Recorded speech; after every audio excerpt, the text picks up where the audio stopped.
เมื่อวานนี้วาจาพระเจ้าช่วยพวกเราให้เข้าใจว่าทุกสิ่งที่พระเยซูเจ้ากระทำนั้นบ่ได้มาจากความมักชอบส่วนตัวของพระองค์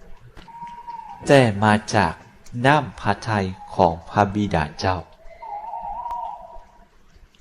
วันนี้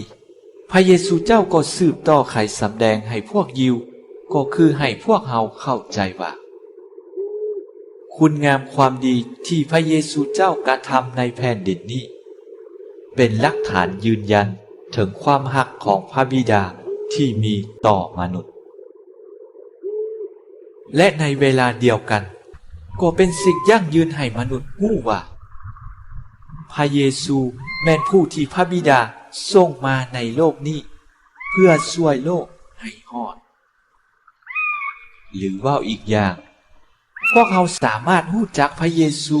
แม่นพระบุตรของพระเจ้าและพระผู้กู้ไถ่ของพวกเราได้ผ่านทางการกระทำและคำเทศสอนของเขาและพวกเราผู้เป็นศิษย์ของพระเยซูเจ้าก็เช่นเดียวกันโลกจะรู้ว่าพวกเราเป็นศิษย์ของพระเยซูก็ผ่านทางการกระทำและคำปากคำเว้าของพวกเราหรือว่าอีกอย่างทุกคนจะรู้ว่าพวกเราเป็นคริสเตียน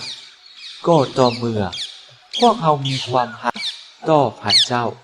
และต่อเพื่อนพี่น้องของพวกเรากำหนดบำเพ็ญศีลบ่เพียงแต่เป็นช่วงเวลาที่ดีสำหรับพวกเราในการจำศีลภาวนาและถือศีลอดอาหารเท่านั้นแต่ก็ยังเป็นโอกาสให้พวกเราได้แสดงออกถึงความรักเมตตาที่พวกเรามีต่อพระเจ้าและต่อคนอื่นผ่านทางกิจศรัทธา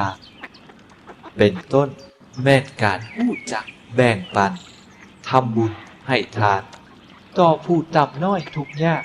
ที่ต้องการความช่วยเหลือจากพวกเรา